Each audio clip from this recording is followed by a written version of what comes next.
Good morning friends, কেমন আছো তোমরা সকলে? আমি তো খুব ভালো আছি। আর চলে এসেছি আজকে আবার একটা নতুন ভিডিও নিয়ে। মাঝখানে দুদিন একটু অফ হয়ে গেছিলো, আজকে আবার চলে এলাম নতুন একটা ভিডিও নিয়ে। ভিডিওটা যদিও শ্যুট করেছি পয়লা বৈশাখের আগের দিনে, কিন্তু দিতে একটু বেশিই দেরি হয়ে গেল।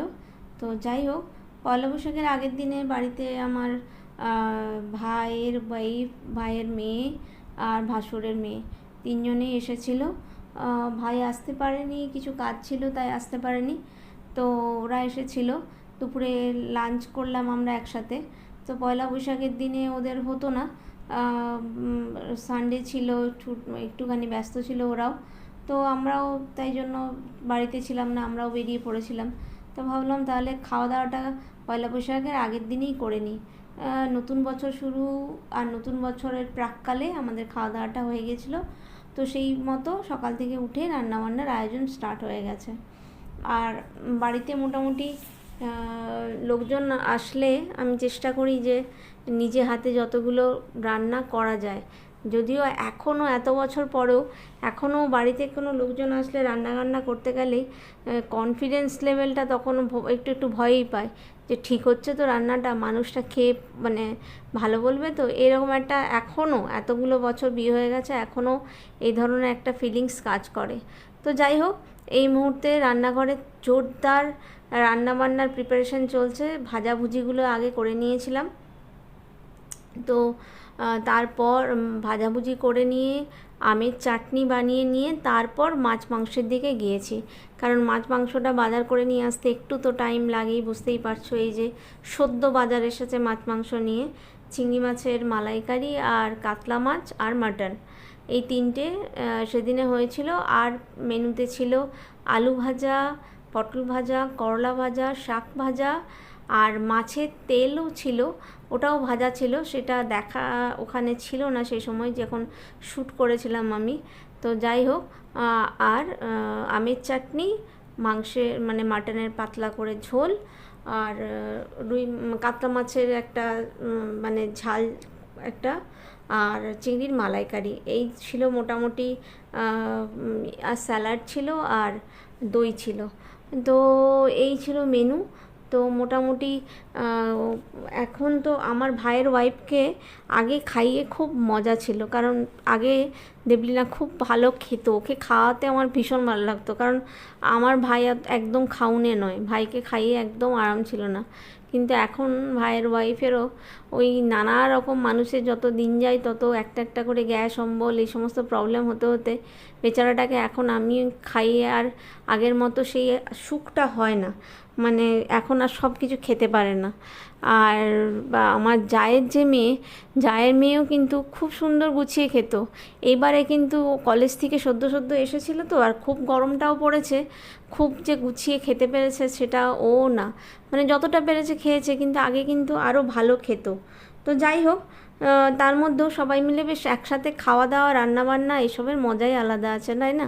সবাই আমরা কলকাতাতেই থাকি, কিন্তু কাজে কর্মে সবাই এত ব্যস্ত থাকে যে দেখা সাক্ষাৎই হয় না। তো ফাইনালি দেখা সাক্ষাৎ হলো, সবাই মিলে মানে একসাথে খেতে বসলাম, হই হই করলাম, ওর মজাটাই আলাদা। আর ওটাই তো গেট টুগেদারের আসল মানে মজা। আর ছেলের পরীক্ষা টরীক্ষার কারণে বাড়িতে অনেক দিন এই ধরনের গেট টুগেদার হয়ও নি। তো যাই হোক, অনেক দিন পর আমার ভাইজি এলো বাড়িতে, ভাসুরজি এলো। ওদের দুজনের বন্ডিং দেখলে তোমাদের মাথা খারাপ হয়ে যাবে। একজন পড়ে ক্লাস 3-তে আর একজন কলেজে 4th সেমিস্টার চলছে। সে দুজনের বন্ডিং দেখলে তোমরা ভাবতেও পারবে না যে ওই দুটোর মধ্যে প্রায় মানে 12-13 বছরের ডিফারেন্স আছে, দেখলে বোঝা যায় না। এমন একটা অদ্ভুত টাইপের বন্ডিং। আর সবথেকে বড় কথা, দুজনের মধ্যে কোনো ব্লাড রিলেশন নেই, কিন্তু অদ্ভুত টাইপের একটা ভালোবাসা আছে দুজনের মধ্যে। মানে ও আসলেই ওর প্রশ্ন তিতলি দিয়ে আসবে, আর তিতলিকে বললেই বলবে ইহিনা আসবে, মানে একটা অদ্ভুত টাইপের বন্ডিং। তো সব মিলিয়ে সেদিন হই হই করে জমজমাটভাবে আমরা আমাদের গেট টুগেদারটা পালন করলাম, একদম প্রাককালে, মানে পয়লা বৈশাখের প্রাককালে, যাতে নতুন বছর আমাদের সবারই খুব ভালো কাটে সেই মতোভাবেই আমরা পয়লা বৈশাখের একদম শুরুতেই উদযাপনটা করে নিলাম। তো তোমাদের কাছে সে ছোট্ট ভিডিওটাই নিয়ে আসলাম আজকে। আর আমার বাড়িতে তো অনেকগুলি পোষ্য আছে, তার মধ্যে নতুন আগমন যে দুটি, সেই দুটি হচ্ছে আমার দুটি খরগোশ। বাকি তো 5টি পাখি আছেই, আর তার সাথে আছে দুটি খরগোশ। তো সেই খরগোশ দুটিকে আমার ভাইঝি অনেক দিন পরে যেহেতু এলো, এসে প্রথমবারও দেখলো, এবং তাদেরকে দেখলো মানে তাদেরকে যথারীতি চটকে চটকে আলু ভাতে বানালো। তো তোমরা দেখতেই পাবে ভিডিওতে একটু পরে যে ও খরগোশগুলোকে নিয়ে কী পরিমাণ খেলাধুলো করেছে, কী পরিমাণ মজা করেছে।